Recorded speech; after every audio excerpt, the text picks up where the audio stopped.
Hello friends, मी रुचिता स्वागत करते पुन्हा एकदा इंग्लिश ग्रामर या आपल्या ऑनलाईन व्हिडिओ कोर्समध्ये।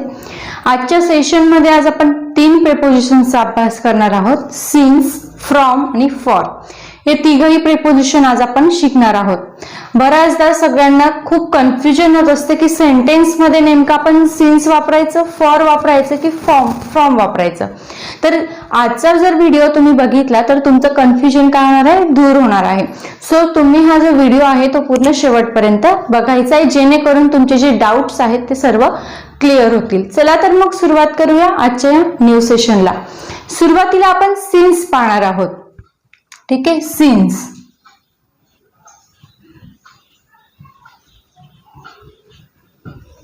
तर सिन्सचा वापर सेंटेन्स मध्ये केव्हा करायचा?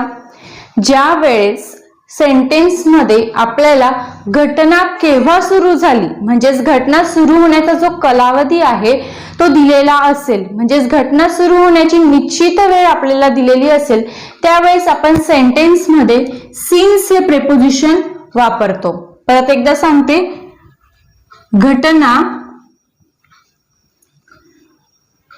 सुरू होण्याचा कालावधी जेव्हा सेंटेन्स मध्ये दिलेला असेल तेव्हा आपण सिन्स हे प्रिपोजिशन सेंटेन्स मध्ये वापरतो। आता घटना सुरू होण्याचा कालावधी म्हणजे नेमकं काय?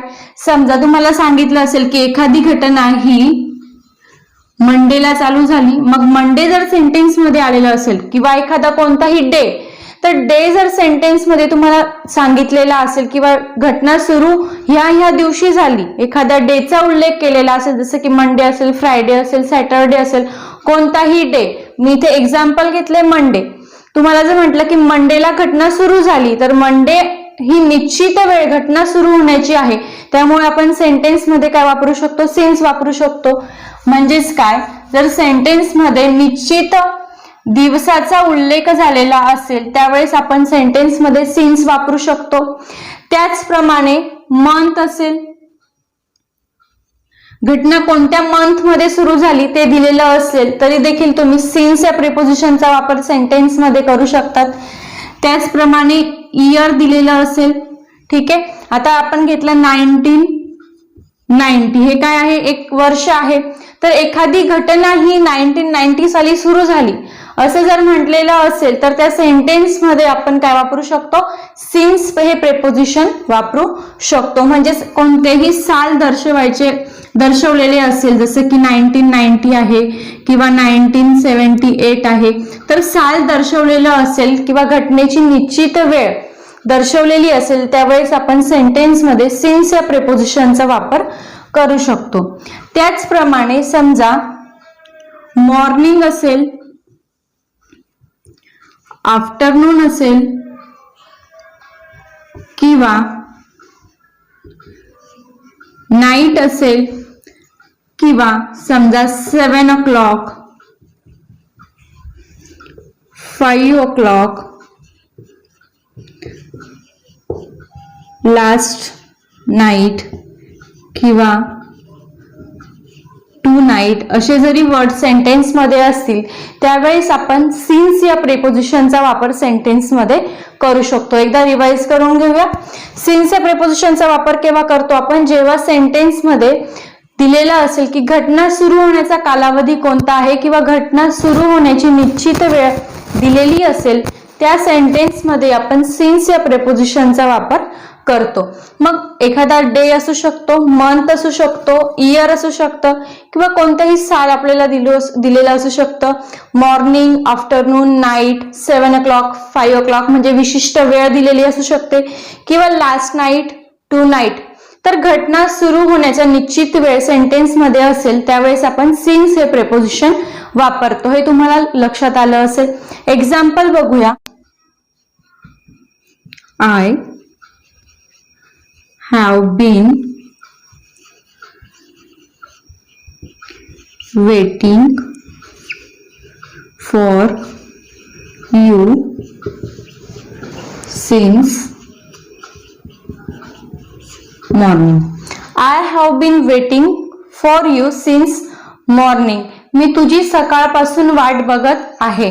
केव्हापासून, घटना केव्हा सुरू झाली, वाट बघण्याची जी घटना आहे किंवा वाट बघण्याची जी क्रिया आहे ती केव्हापासून सुरू झाली, मॉर्निंग म्हणजेच काय, सकाळपासून. म्हणजेच घटना सुरू होण्याचा जो निश्चित कालावधी आहे किंवा निश्चित वेळ आहे ती या सेंटेन्स मध्ये आपल्याला दर्शवल्यामुळे आपण सिन्स या प्रेपोजिशनचा वापर या सेंटेन्स मध्ये करू शकतो. नेक्स्ट एक्झाम्पल घेऊया. We live in Delhi since 1978. We live in Delhi since 1978. आम्ही दिल्लीमध्ये कधीपासून राहत आहोत, 1978. म्हणजे कधीपासून. तर राहण्याची जी निश्चित वेळ आहे ती दिलेली आहे आपल्याला, वर्ष दिलेलं आहे 1978. म्हणजेच घटना सुरू होण्याचा निश्चित कालावधी आपल्याला दिल्यामुळे आपण सेंटेन्स मध्ये सिन्स या प्रेपोजिशनचा वापर काय केलेला आहे आणि तो प्रेपोजिशन वापरणं काय आहे, बरोबर आहे. नेक्स्ट एक्झाम्पल घेऊया. She has been working in this company since last 10 years. She has been working in this company since last 10 years. ती या कंपनीमध्ये काम करत आहे कधीपासून, लास्ट 10 इयर, 10 वर्षांपासून ती ह्याच कंपनीमध्ये काम करत आहे. तर काम करण्याची जी निश्चित वेळ आहे ती कधीपासून चालू झाली, लास्ट 10 इयर म्हणजे 10 वर्षांपासून. ठीक आहे, लास्ट 10 इयर म्हणजे काय, 10 वर्षांपासून. तर जी वेळ आहे ती आपल्याला निश्चित वेळ दर्शवलेली आहे सेंटेन्स मध्ये, म्हणून सेंटेन्स मध्ये आपण कसला वापर केलेला आहे, सिन्स या प्रेपोजिशनचा वापर आपण केलेला आहे.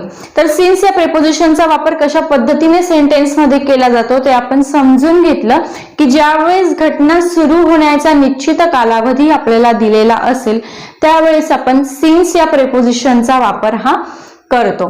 त्यानंतर आपण पाहणार आहोत नेक्स्ट प्रेपोजिशन फ्रॉम. तर फ्रॉम या प्रेपोजिशनचा वापर सेंटेन्स मध्ये केव्हा करायचा, ज्यावेळेस सेंटेन्स मध्ये आपल्याला घटना केव्हा सुरू झाली आणि केव्हा संपली याची निश्चित वेळ दिलेली असेल त्यावेळेस आपण फ्रॉम या प्रेपोजिशनचा वापर सेंटेन्स मध्ये करू शकतो. म्हणजेच घटना घडण्याचा जो वेळ आहे तो आपल्याला दिलेला असेल त्यावेळेस आपण फ्रॉम या प्रेपोजिशनचा वापर हा सेंटेन्स मध्ये करू शकतो. म्हणजेच काय,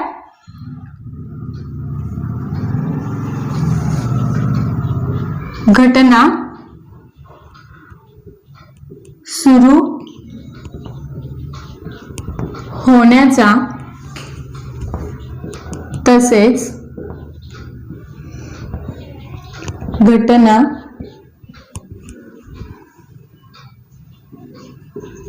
संपण्याचा कालावधी जर आपल्याला सेंटेन्स मध्ये दिलेला असेल त्यावेळेस आपण फ्रॉम या प्रेपोजिशनचा वापर सेंटेन्स मध्ये करू शकतो. एक्झाम्पल बघूया. Workers work in the company from 8 AM to 5 PM. ठीक आहे, workers work in the company from 8 AM to 5 PM. कामगार जे आहेत ते कंपनीमध्ये सकाळी 8 वाजेपासून तर संध्याकाळी 5 वाजेपर्यंत काम करतात. म्हणजे जे वर्कर्सचं जे काम आहे, ठीक आहे, कामगारांचं जे काम आहे कंपनीतलं ते किती वेळ चालतं, सकाळी 8 पासून तर संध्याकाळी 5 पर्यंत, म्हणजे घटना केव्हा सुरू झाली? सकाळी 8 ला आणि संपली केव्हा? संध्याकाळी 5 ला. तर हे दोघही ज्या वेळ आहेत, घटना सुरू होण्याची वेळ आणि घटना संपण्याची वेळ, दोघही वेळ ज्या आहेत ते सेंटेन्स मध्ये दिलेल्या असल्यामुळे आपण कोणत्या प्रिपोजिशनचा वापर केला? फ्रॉम या प्रिपोजिशनचा वापर केला. तर ठीक आहे, फ्रॉम या प्रिपोजिशनचा वापर केव्हा करतो आपण? जेव्हा घटना सुरू होण्याचा कालावधी आणि घटना संपण्याचा कालावधी आपल्याला सेंटेन्स मध्ये दिलेला असेल तेव्हा. त्याचप्रमाणे फ्रॉमचा वापर करतो आपण प्लेस साठी. ठीक आहे, जेव्हा आपल्याला एखाद्या स्थळाची माहिती द्यायची असेल त्यावेळेस आपण फ्रॉम या प्रिपोजिशनचा वापर करतो. एक्झाम्पल घेऊया. I am coming from Maharashtra. I am coming from Maharashtra. मी कुठून आली आहे? महाराष्ट्रातून. तर प्लेस साठी देखील आपण फ्रॉम वापरू शकतो. अजून एक एक्झाम्पल घेऊया. Where are you come from. तर तू कुठून आला आहेस? ठीक आहे, किंवा तुम्ही कुठून आला आहात? तर या ठिकाणी देखील आपण कसला वापर केलेला आहे? फ्रॉमचा वापर हा सेंटेन्स मध्ये केलेला आहे. त्याचप्रमाणे सोर्स साठी देखील आपण वापर करतो की एखादी जी गोष्ट आहे ती कुठून आली आहे, कोणत्या सोर्स पासून ती आलेली आहे असं दर्शवण्यासाठी देखील आपण फ्रॉमचा वापर हा सेंटेन्स मध्ये करू शकतो. She is buying this book from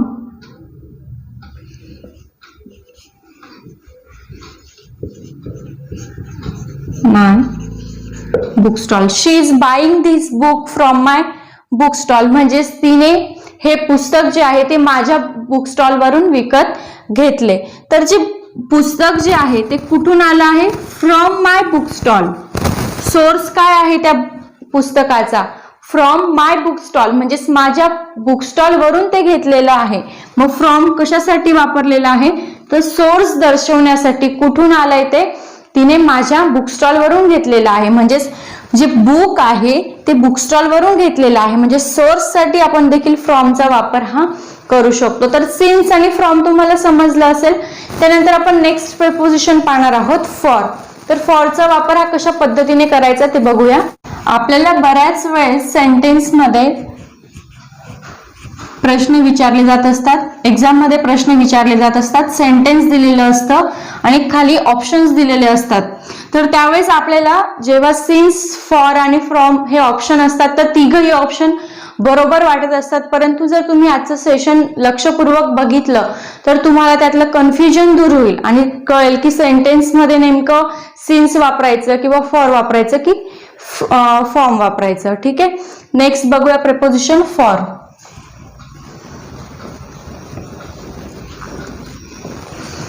तर फॉरचा जो उपयोग आहे तो सेंटेन्स मध्ये आपण कालावधी दर्शवण्यासाठी केला जातो. म्हणजे किती कालावधीसाठी ती गोष्ट झालेली आहे. जसं की एखादी घटना घडते, मग ती 1 मंथ साठी झालेली आहे किंवा 2 आठवड्यांसाठी झालेली आहे किंवा 1 वर्षासाठी झालेली आहे, असं जेव्हा आपल्याला दर्शवायचं असतं त्यावेळेस आपण फॉरचा वापर हा सेंटेन्स मध्ये करत असतो. म्हणजेच काय? कालावधी दर्शवण्यासाठी आपण कसला वापर करतो? फॉरचा वापर हा सेंटेन्स मध्ये करतो. तर फॉरचा वापर हा परफेक्ट कंटिन्युअस टेन्स साठीच केला जातो. म्हणजे चालू पूर्ण वर्तमान काळासाठी आपण फॉरचा वापर हा करत असतो. एक्झाम्पल बघूया. Ram has been working for 2 hours. Ram has been working for 2 hours. म्हणजेच काय? राम 2 तासांपासून काम करत आहे. म्हणजेच राम जे काम करत आहे त्याचा कालावधी कधीपासून चालू झालाय? 2 तासांपूर्वी. ठीक आहे, 2 तासांपूर्वी तो चालू झालेला आहे आणि आता देखील तो काय आहे, चालूच आहे. राम 2 तासांपासून काम करत आहे. तर कालावधी काय आहे, 2 तास, 2 अवर्स. मग 2 अवर्स दर्शवण्यासाठी आपण कसला वापर केला, फॉरचा वापर हा सेंटेन्स मध्ये केलेला आहे. तर ज्या वेळेस तुम्हाला असं वाटतंय की काम जे आहे ते सुरू झालेलं आहे आणि आता देखील सुरू आहे, असा जेव्हा सेंटेन्स मध्ये उल्लेख होईल त्यावेळेस तुम्ही फॉरचा वापर हा सेंटेन्स मध्ये करू शकतात. ठीक आहे, नेक्स्ट एक्झाम्पल घेऊया आपण. She has been studying for many days. She has been studying for many days. ती खूप दिवसांपासून अभ्यास करत आहे. तर फॉरचा वापर कशासाठी केला, तिथे निश्चित वेळ दर्शवलेली आहे का आपल्याला, तर कामाचा कालावधी जो आहे तो दर्शवलेला आहे आणि काम काय आहे, चालू आहे ते दर्शवलेलं आहे. म्हणून आपण कोणत्या प्रेपोजिशनचा वापर केला, फॉर या प्रेपोजिशनचा वापर केला. ठीक आहे, तर सिन्स, फ्रॉम आणि फॉर हे तिघही प्रेपोजिशन तुम्हाला समजलेच असतील. यांवर आपण क्वेश्चन पेपरचं अनालिसिस देखील घेणार आहोत की आयोगाने आपल्याला मागील वर्षांमध्ये कशा पद्धतीने प्रश्न विचारले आहेत ते देखील आपण बघणार आहोत. पुन्हा भेटूया अशाच एका न्यू सेशन मध्ये. Have a nice day.